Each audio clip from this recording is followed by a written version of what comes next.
السلام علیکم. وعلیکم السلام. بھائی تھوڑا آپ سے ایک چیز پوچھنا تھا. جی بھائی. کچھ پیسے ہمارے پاس ہیں تو اس کا کیا کریں بھائی. میں سوچتا ہوں کہ اس کو اب میں انڈیا جاؤں گا تو وہاں کچھ کاروبار کرنے کے لیے رکھا ہے پیسے, یا بچیوں کی شادی وغیرہ کے لیے رکھا ہے پیسے. ہم نے اپنے تھوڑا کچھ جمع کیا اپنی تنخواہ سے نکال کر کے, تو اس کو کیا ہم بینک میں ڈال کر کے اس کا جو تھوڑا جو فائدہ ہوگا تو کسی غریبوں کو دے سکتے. اس کے بارے میں بتا دیجیے. یہ بہتر ہے رکھنا اس میں بینک میں یا نہیں گھر پر ہی رکھنا چاہیے؟ اس کے بارے میں بتا دیجیے بھائی مجھے. نحمدہ صلی علی رسولہ الکریم. اما بعد, اس سوال میں انصاری صاحب ہیں, ہمارے ساتھی ہیں, وہ یہ جاننا چاہ رہے ہیں کہ بینک میں رکھوں یا گھر پہ رکھوں. دوست بھائی میرے عزیز, آپ سماحت شیخ عبدالعزیز بن باز اور شیخ محمد بن صالح العثیمین اور شیخ صالح الفوزان, ان علماء سے, کبار علماء اور مشائخ سے یہ سوال پوچھا گیا, انہوں نے کیا جواب دیا میں اختصار سے آپ کی خدمت میں پیش کرتا ہوں. اذا كان للحفظ فقط, اگر آپ اپنے پیسے بینک میں رکھ رہے ہیں اس کی پروٹیکشن کے لیے, اس کی حفاظت کے لیے, فلا باس, پھر ایسے صورت میں ان بینکوں میں آپ اکاؤنٹ کھلوا سکتے ہیں جن کا کاروبار یا وہ سودی نظام کے تحت بینکاری کر رہے ہیں. من الضروریات, یہ وہ چیزیں ہیں جو کہ آج کل کے زمانے میں, موجودہ دور میں بے حد ضروری ہیں.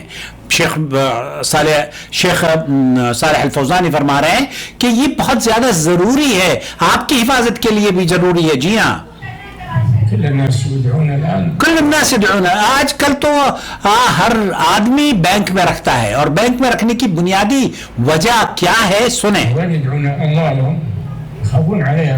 خافون علیہ من السرقات, تو آپ اور ہم جب گھر میں رکھیں گے مالدار, جتنی بھی آپ کی کمائی ہے لوگ آ کے اسے لے کر چلے جائیں گے, چوری کر کے چلے جائیں گے, ڈاکے ڈال دیں گے, اپنے ہی پرائے بھی. إذا كان ما هو للاستثمار وإنما هو للحفظ فقط. وإنما للحفظ فقط, اگر آپ اس کے سودی کاروبار میں شریک نہیں ہو رہے ہیں تو کوئی حرج نہیں ہے, آپ کو رکھنا چاہیے. بلکہ ریکمینڈ کر رہے ہیں شیخ صالح الفوزان کہ بینکوں میں اکاؤنٹ اس لیے کھلوا لیں تاکہ آپ تحفظ سے رہ سکیں, کوئی آدمی مال کی وجہ سے آپ کے گھر آ کر آپ کی جان اور مال کو نقصان نہ پہنچائے. اگر اس کی ضرورت ہو تو آپ اس کو استعمال کر سکتے ہیں.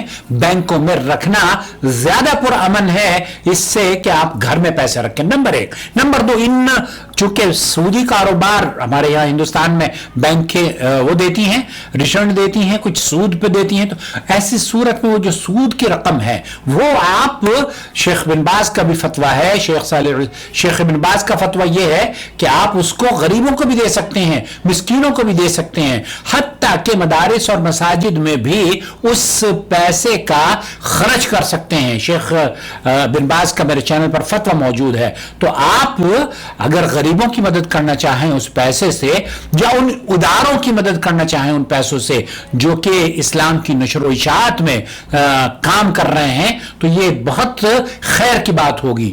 کیونکہ آپ کا جو پیسہ ہے وہ شیخ خالد المسلح ہیں, وہ یہ کہتے ہیں کہ اگر آپ نے وہ جو رقم آپ کی بینک سے آپ کو مل رہی ہے نا, سود کی رقم, اگر آپ کسی کو دیتے ہیں, وہ یہ کہتے ہیں کہ یہ انشاءاللہ تعالیٰ اس پر اللہ تعالیٰ آپ کو اجر بھی دے گا. بہت سے علماء یہ کہتے ہیں کہ اس پر اجر نہیں ہے, لیکن شیخ خالد المسلح یہ کہتے ہیں کہ اس پر اجر اس لیے کیونکہ آپ کسی کے لیے نیکی کر رہے ہیں, اور ہر نیکی کا اللہ رب العالمین نیکیاں ضائع نہیں کرتا. تو کسی کی کام آنا, کسی بیمار کی مدد کر دینا, اس کا علاج کرا دینا, کسی بچی کی شادی کرا دینا, کسی محتاج کو کھڑا کر دینا, یا کسی بھی ضرورت کے کام آ جانا, حتیٰ کہ مدارس اور مساجد میں بھی آپ اس پیسے کو دے سکتے ہیں. والسلام علیکم ورحمۃ اللہ وبرکاتہ. آپ کا بھائی محمد عاقل جدہ سے. میرا فون نمبر ہے 009665046863117. الله ولي الذين آمنوا يخرجهم من الظلمات إلى النور والذين كفروا أولياؤهم